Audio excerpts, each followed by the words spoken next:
তুমি যদি পরীক্ষায় ভালো রেজাল্ট করতে যাও বা এক্সামে টপ করতে যাও তাহলে এই ভিডিওটা তোমার জন্য।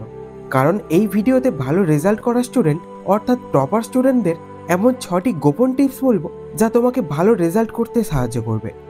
অনেক স্টুডেন্টদের মধ্যে থেকে সেরা হওয়াটা শুনতে অনেক সহজ মনে হলেও তারা কিন্তু অনেক কষ্ট করে। তাদের পড়াশোনার টেকনিক অন্যদের থেকে অনেকটা আলাদা হয়। তাই চলো সেই 6টি কী গোপন টিপস জেনে নেওয়া যাক। আর হ্যাঁ, শেষের পয়েন্টটা কিন্তু সব থেকে ইম্পর্টেন্ট, তাই ওটা একদমই মিস করবে না। Point number 1, giving test. সেরা স্টুডেন্টসরা কিন্তু প্রতি 20 দিন বা 1 মাসে অন্তত একবার নিজেদের প্রিপারেশন ঠিকঠাক চলছে কিনা তা পরীক্ষা করে নেয়। তারা নিজেই প্রশ্ন তৈরি করে আর নিজের পরীক্ষা নিজেই নেয়। আর এই অভ্যাস কিন্তু তাদের পরীক্ষার সময় গুছিয়ে উত্তর লিখতে সাহায্য করে এবং লেখার স্পিডকেও বাড়াতে সাহায্য করে, আর পরীক্ষার সময়ের মধ্যে লেখা শেষ করতেও অনেক সাহায্য করে। পয়েন্ট নাম্বার 2, প্রশ্ন করা। এটা কিন্তু সেরা স্টুডেন্টদের সবচেয়ে ভালো অভ্যাসের মধ্যে একটা। তাদের মনে যদি কোনো চ্যাপ্টার নিয়ে ডাউট তৈরি হয় তাহলে সেটা তাদের টিচারকে জিজ্ঞাসা করে আর আলোচনা করে ডাউট ক্লিয়ার করে নেয়। কিন্তু বেশিরভাগ ক্ষেত্রে আমরা আমাদের ডাউটগুলো অলসতার কারণে কিংবা এত প্রশ্ন করলে সবাই কি ভাববে এই ভেবে আর ক্লিয়ার করি না। তাই সেই টপিকটা বা চ্যাপ্টারটা আমাদের না বোঝা অবস্থাতেই থেকে যায়। কিন্তু টপাররা এই ভুলটা কখনো করে না। তাদের মনে যে কোনো ধরনের ডাউট তৈরি হলে তারা সেটা জিজ্ঞাসা করে ক্লিয়ার করে নেয়। তাই এই অভ্যাসটা তাদেরকে টপার হওয়ার দিকে অনেকটা এগিয়ে নিয়ে যায়। পয়েন্ট নাম্বার 3, বুঝে পড়ো।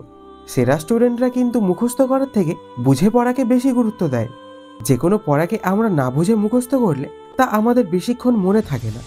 আর তাই জন্য আমরা যে কোনো সাবজেক্টের যে কোনো চ্যাপ্টারই পড়ি না কেন, পরীক্ষার সময় আমরা সেটা ভুলে যাই আর পাটিতে হাত দিয়ে ভাবি এই প্রশ্নের উত্তরটা যেন কী ছিল। তারপর বন্ধুদের বলি, এ ভাই একটু বলে দে না। কিন্তু আমরা এটা বুঝি না, যদি সেই চ্যাপ্টারটা আমরা একটু সময় নিয়ে বুঝে পড়ি তাহলে আর কারোর থেকে জিজ্ঞেস করতে হয় না। তাই সবসময় মুখস্থ করার থেকে বুঝে পড়াকে বেশি গুরুত্ব দেওয়া উচিত, আর টপাররা এটাই করে। Point number 4, giving importance of practical knowledge. সেরা স্টুডেন্টরা যে কোনো সাবজেক্টের থিওরির তুলনায় প্র্যাকটিক্যাল দিকটাকে বেশি ফোকাস করে।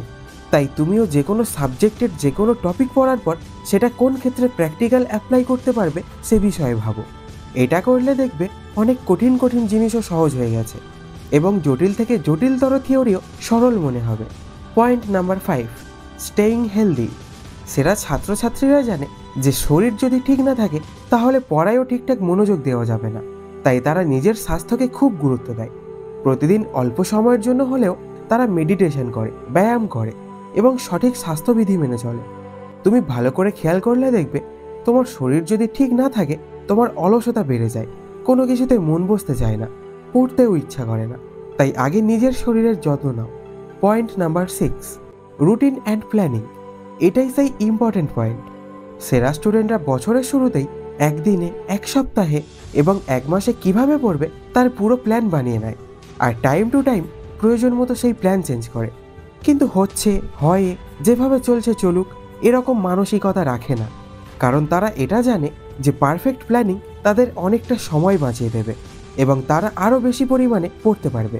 তাই তুমিও দিন, সপ্তাহ, মাসে কোন কোন সাবজেক্ট পড়বে এবং কতটা করে সিলেবাস কমপ্লিট করবে তা খাতায় লিখে কিংবা ডায়েরিতে লিখে এখন থেকে নিয়মিত প্ল্যানিং করতে শুরু করে দাও আর প্রয়োজন মতো সেটা আপডেট করতে থাকো।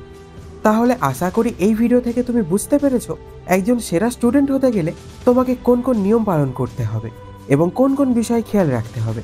তো মাই ডিয়ার, এই ভিডিওটা একটুও ভালো লাগলো কিনা কমেন্টে তোমার মতামত অবশ্যই লিখে জানিও আর একটা লাইকও করে দিও, কারণ তোমাদের একটা লাইক আর কমেন্ট আমাকে এমনই নতুন নতুন ভিডিও বানাতে মোটিভেট করে। তাহলে দেখা হচ্ছে পরের এক ভিডিওতে, তাই ভালো থেকো, সুস্থ থেকো, ধন্যবাদ।